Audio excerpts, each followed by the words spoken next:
बिस्मिल्लाहिर्रहमानिर्रहीम। हानिया health and beauty channel में अपने तमाम व्यूवर्स को, अपने तमाम नाजरीन को अस्सलाम वालेकुम कहती हूँ और खुश आमदीद कहती हूँ। आज अपने दोस्तों के लिए एक बहुत ही ज़बरदस्त चीज़ के ऊपर जो है आपको थोड़ी सी इंफॉर्मेशन देने वाली हूँ। आज का हमारा टॉपिक जो है बहुत ही कॉमन टॉपिक है और मेरे तमाम दोस्त इसके बारे में जानते होंगे। आज हम बात करेंगे टर्मरिक पे, यानी आज मेरा जो मौजू है वो हल्दी है और मैं आपको बताऊंगी कि हल्दी हमारे लिए फ़ायदा मंद तो बहुत है, लेकिन मैं आपको इसके फ़ायदों के साथ साथ शायद आपको इसके नुकसानात का पता ना हो, और अगर आप इसके बारे में जानते हैं तो शायद थोड़ा कम जानते हो। तो लिहाजा आज मैं आपको बताऊंगी कि टर्मरिक के यानी हल्दी के क्या नुकसानात हो सकते हैं, इसको हमें कितना इस्तेमाल करना चाहिए और कब इस्तेमाल करना चाहिए। तो दोस्तों, हल्दी जो हमारे लिए है ये एक एंटी एजिंग है और ये एंटीबायोटिक है। इसके इस्तेमाल करके हम बहुत सी बीमारियों से बच भी सकते हैं, लेकिन बहुत सी बीमारियां इसके बहुत ज़्यादा इस्तेमाल से, इसके मौजूद इस्तेमाल ना करने से हमें बहुत सी बीमारियां लाहक भी हो सकती हैं। ये थोड़ा आपको अजीब लगेगा लेकिन ये हकीकत है। तो चलते हैं इसकी डिटेल की तरफ, लेकिन इससे पहले मैं आपसे रिक्वेस्ट करूँगी कि Hania health and beauty tips channel को आप जल्दी से सब्सक्राइब कीजिए और बेल बटन को प्रेस कर दीजिए ताकि हमारी हेल्थ से रिलेटेड ज़बरदस्त किस्म की यूनिक वीडियो और ब्यूटी से रिलेटेड वीडियो जो है आपके पास सबसे पहले पहुंच सके। और अगर मेरे प्यारे दोस्तों ने ऐसा कर लिया है तो मैं दिल की गहराइयों से आपकी बहुत ज़्यादा शुक्रगुजार हूँ। तो दोस्तों, मैं आपको बताऊँगी कि हल्दी जो है आपको किस तरीके से इस्तेमाल करनी चाहिए और कब इस्तेमाल करनी चाहिए। फर्स्ट ऑफ ऑल तो मैं आपको ये बताना चाहूँगी कि मेरी वो बहनें जो फैमिली वे में है यानी ड्यूरिंग प्रेगनेंसी हैं, उनके लिए हल्दी का इस्तेमाल जो है वो नुकसानदा साबित हो सकता है। उन्हें हल्दी का इस्तेमाल ड्यूरिंग हमल यानी कि प्रेगनेंसी के दौरान नहीं करना चाहिए, और जब वो फारिग हो जाएं आफ्टर बेबी तो वो भी तब भी इसका इस्तेमाल ना करें। और इसके अलावा मैं आपको बताऊंगी कि वो दोस्त जिनके पित्ते में पथरी है वो भी हल्दी का इस्तेमाल ना करें, या मेरे वो दोस्त जिनकी किसी तरीके से किसी भी जिस्म के पार्ट की सर्जरी होने वाली है वो दोस्त भी हल्दी का इस्तेमाल ना करें।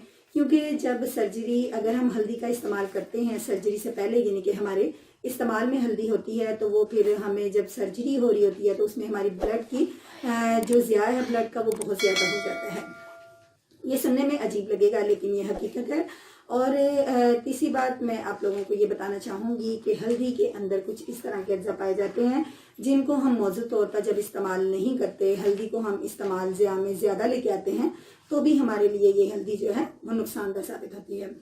इसके अलावा मैं अपने दोस्तों को बताऊंगी कि हल्दी जो है ये हमारे इन नुकसानात के साथ साथ जो है ये हमारे जिस्म में होने वाले स्टेरॉन को जो है वो भी बहुत कम कर देती है, और इसके अंदर जो बहुत ज़्यादती पाई जाती है, बहुत से ऐसे इसके अंदर एंटी एजिंग पाए जाते हैं जो कि इसका ज़्यादा इस्तेमाल करने से हमारे जिस्म को एक ज़्यादती इसकी बढ़ा देते हैं और जिस्म में मुख्तलिफ बीमारियों का मूजब बनते हैं।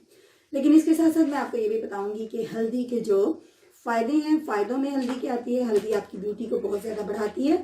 हल्दी का इस्तेमाल करके आप अपनी रंगत को जो वो बढ़ा सकते हैं, रंगत को खूबसूरत बना सकते हैं।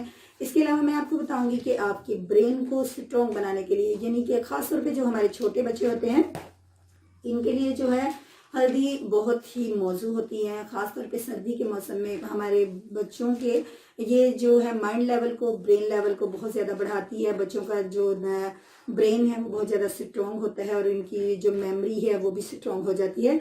हल्दी का इस्तेमाल मुख्तलिफ तरीक़ों से किया जाता है, और जो छोटे बच्चे होते हैं उनमें आप अगर एक गिलास जो है दूध का ले लें और इसके अंदर आधा चम्मच हल्दी का डाल के अगर आप बच्चों को पिलाएं डेली में, तो एक तो उनकी हड्डियां मजबूत होंगी और दूसरा जो है हल्दी उनके माइंड लेवल को भी मजबूत करेगी। इसके अलावा वो दोस्त जिनको जॉइंट पेन होती है, जोड़ों में दर्द होता है, वो भी हल्दी का इस्तेमाल अगर ज़्यादा करें तो हल्दी उनके लिए बहुत ज़्यादा मौसर साबित हो सकती है। हल्दी को दोस्तों बेसन के अंदर ऐड करके अगर आप अपनी स्किन के ऊपर अप्लाई करते हैं तो आपकी स्किन को 4 चांद लग जाते हैं। हल्दी जो है आपकी स्किन के ऊपर जो है ठंडक को बढ़ाती है, आपको फरहत का एहसास दिलाती है, और हल्दी के अंदर एक मैंने पहले बता चुकी हूँ कि ये एक एंटी एजिंग है और इसके इस्तेमाल से आपकी जो स्किन है वो बहुत ज़्यादा इम्प्रूवमेंट में आ जाती है। दोस्तों, अब ये तो थे हल्दी के फ़ायदे और नुकसानात, और मैं आपको बताऊंगी کہ ہلدی کا استعمال جب آپ کریں تو آپ کوشش کریں کہ ہلدی کو آپ ایک وہ گٹھلیوں کی شکل میں یعنی کہ ڈلیوں کی شکل میں آپ کے پاس ہلدی آتی ہے جس کی لک جو ہے وہ جنجر یعنی ادرک سے ملتی جلتی ہوتی ہے. آپ کوشش کیجئے کہ آپ وہ والی ہلدی لیں اور اس کو دھوپ میں رکھ کے آپ اس کو ڈرائی کر لیجئے اور اس کو گرینڈ کیجئے اور اسی کا استعمال کیجئے. اپنے کھانوں میں ہلدی کا استعمال زیادہ کیجئے اور بچوں میں ہلدی کا استعمال کیجئے جس طریقے سے میں نے آپ کو بتایا ہے. اگر آپ اس طریقے سے ہلدی کو استعمال کرتے ہیں تو انشاءاللہ تعالیٰ آپ کی باڈی جو ہے اسٹرانگ ہوگی, جوائنٹ اسٹرانگ ہوں گے, آپ کی ہڈیوں کو طاقت ملے گی, آپ کے برین کو طاقت ملے گی. اور ہلدی جو ہے اگر آپ کسی کو مطلب زخم ہو جاتا ہے یا کوئی کٹ وغیرہ لگ جاتا ہے تب بھی ہلدی کے اندر گھی کو آپ مکس کر کے اس کے اوپر اپلائی کریں تو آپ کو پتہ ہی بھی نہیں چلے گا کہ آپ کا زخم جو ہے وہ گیا کدھر ہے. جی ہاں, یہ ریالٹی ہے دوستو. میں نے آج آپ کے سامنے ہلدی کے چند نقصانات اور اس کے فائدے جو ہیں بیان کر دیے ہیں. مزید اس کے فوائد و نقصانات کے ساتھ حاضر ہوں گے اگلی کسی ویڈیو میں. تو کل انشاءاللہ تعالیٰ میں ملتی ہوں آپ کو نئی انفارمیشنز کے ساتھ. کل تک کے لیے مجھے اجازت دیجیے. اپنا بہت سا خیال رکھیے گا اور اگر آج کی ویڈیو آپ کو اچھی لگی ہے تو میری ویڈیو کو لائک ضرور کیجیے گا. کل ملوں گی آپ کے ساتھ ایک نئی ویڈیو میں. اللہ تعالیٰ آپ کا حامی و ناصر ہو. اللہ حافظ.